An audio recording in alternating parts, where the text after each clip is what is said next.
Hello and welcome to Byju's Exam Prep IAS. Let's get started and look into our daily quiz. Let's look into the first question. Rashtriya Garima Abhiyan is a national campaign to rehabilitate children in conflict with the law, abolish human trafficking and slavery, eliminate and prevent child labor, eradicate manual scavenging. The answer to this is eradicate manual scavenging. Why have we taken this practice question? Because this article on the Indian Express makes a reference to the manual scavenging. What is this manual scavenging? This is lifting and removal of human excreta manually by the people. People are employed to remove the human excreta at individual houses or community dry latrines with bare hands, brooms and metal scrapers that are woven into buckets, and they have to lift this up and throw outside the city limits. So there have been people who have been employed to do such abysmal work, and this practice continues even in this 21st century. In order to overcome this particular issue, in order to rehabilitate them, in order to protect such community as well as people, the government of India came up with Prohibition of Employment as Manual Scavengers and the Rehabilitation Act of 2013. So this particular law outdates this very practice, and human beings and any community people should not be employed for manual scavenging.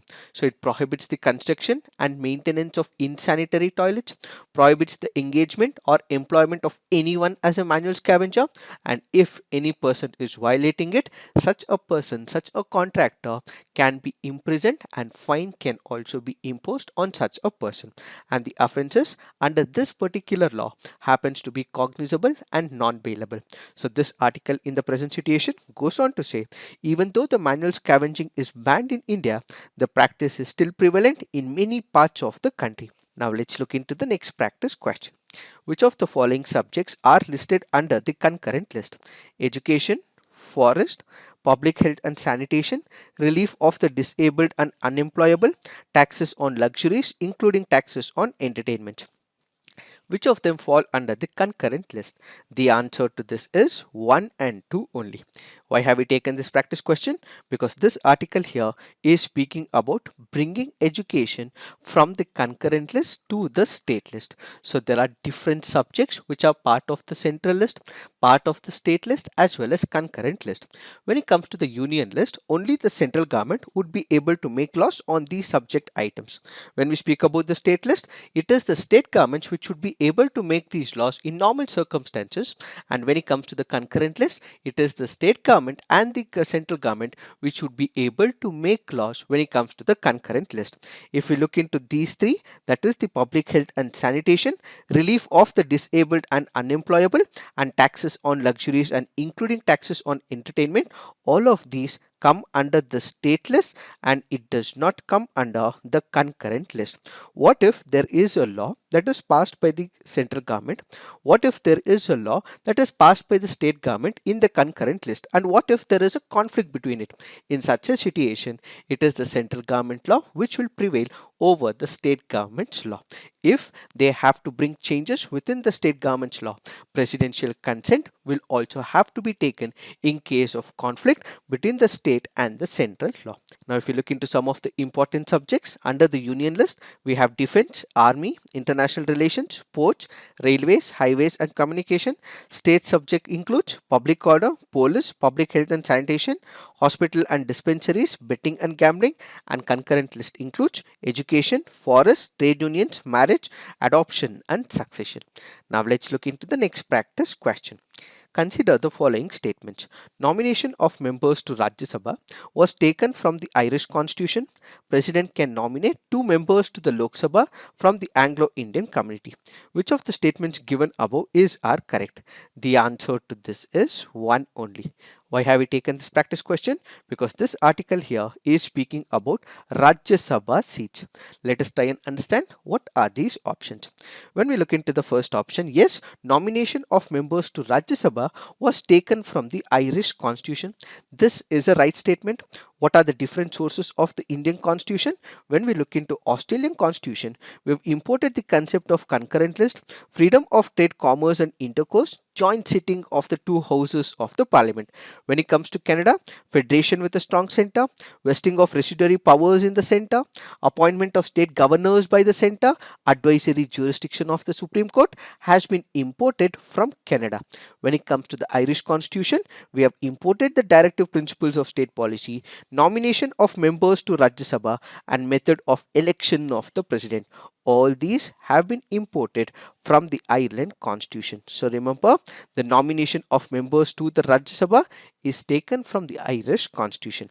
Now if you look into the second option, it says president can nominate two members to the Lok Sabha from the Anglo-Indian community.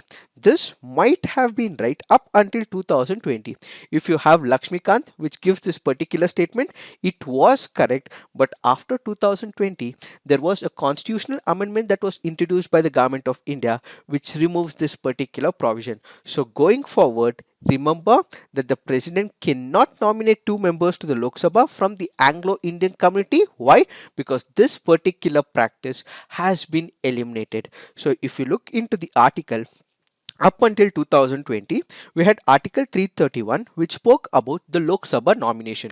Notwithstanding anything in Article 81, the president may, if he is of the opinion that Anglo-Indian community is not adequately represented in the House of the People, nominate not more than two members of that community to be the House of the People. That is, in the Lok Sabha, he could have nominated two people. That was the power given to the president at the state level as part of Article 333. The governor had the power to nominate one member of that community to the assembly. So basically, this has been discontinued, and in the near future, the president or the governor would not be able to nominate the Anglo-Indians when it comes to the Lok Sabha. So if you are reading old Lakshmikant, remember it was correct up until 2020, but from 2020 it is not correct. Why? Because we had the passing of the 104th Constitutional Amendment Act 2019 which was passed, and basically this does away with the reservation for the Anglo-Indian members in Lok Sabha as well as in the assemblies. Now let's look into the next practice question.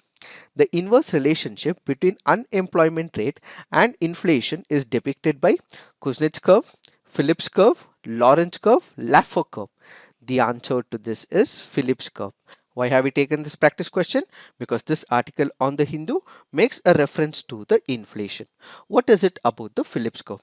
Phillips curve is one of the important curves for understanding and forecasting inflation that is used by the major central banks in the world.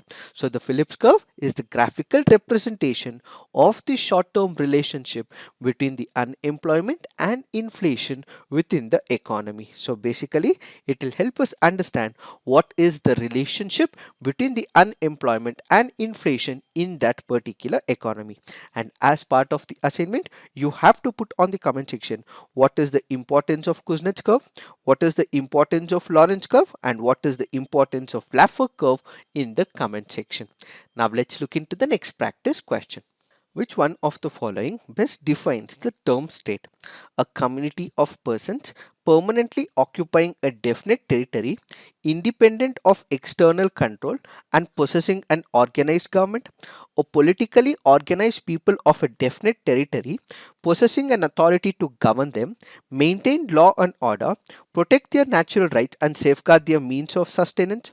A number of persons who have been living in a definite territory for a very long time with their own culture, tradition and government.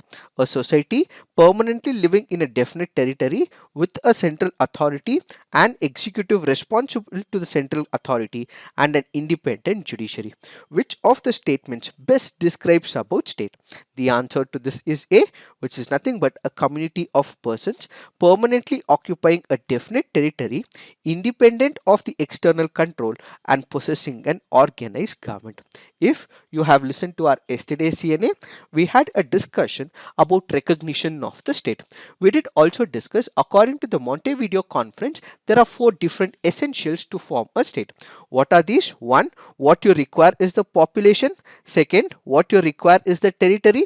Third, what you require is the government. And fourth is the sovereignty. If all these four essentials are present, that can be categorized as a state. Now let's look into the first definition. The first definition says a community of persons. So population is covered. Then it speaks about the definite territory. So second essential of territory is covered. The third it speaks about is independent of external control, where it speaks about sovereignty. And fourth is possessing an organized government, where we have the third essential, that is the government. So if you look into the first statement, it covers all the four essentials of a state as defined by the Montevideo Conference. Now let's look into the fact of the day. The fact of the day for today's discussion is accidental firing of a missile. What is the context? An unarmed missile was recently found in the territory of Pakistan.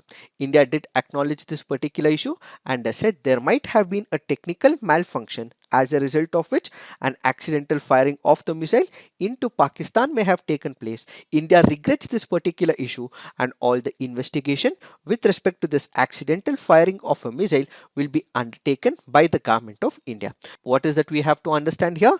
Back in the year 2005, governments of India and Pakistan entered into an agreement called as pre-notification of flight testing of the ballistic missiles agreement. So what is this agreement all about? If there is a country, that is India or Pakistan, if they are testing any of the missiles which can be launched from the land or the sea, it can be a surface to surface missile or any missiles, notification, prior notification will have to be given to each other country. If India is undertaking one of the missile tests, the same notification will have to be given to Pakistan. If Pakistan is conducting a missile test, the notification will have to be given to India. So the pre-notification of flight testing of ballistic missile is an agreement entered by India and Pakistan, where if they are conducting a missile test, a prior notification will have to be sent to both the parties. Before the test, the country must issue notice to the air missions or the navigational warning to alert the aviation pilots as well as the seafarers respectively. How does this basically work? Whenever a country is conducting a missile test, it has to give this particular notification at least 3 days prior to that missile test, and at the same time, when the testing is being conducted, it must ensure that the launch site is not within 40 kilometer of the international border, and the planned impact area is not within 75 kilometer either the international boundary or the line of control.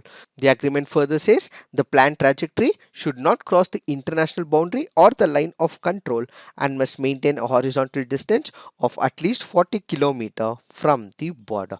The article further makes a mention of charge d'affaires. Who is it? We have the embassies in every country. The embassies are headed by the ambassador. What if the ambassador is not working? What if the ambassador is away? What if he is on a holiday? What if he is not able to work because of illness or other service reasons? In such a case, a diplomatic agent holding that particular position for a temporary period is what is called as charge d'affaires. So basically, he is a diplomatic agent who is appointed to act as the head of the diplomatic mission in a foreign country while the ambassador is not working for a temporary period of time.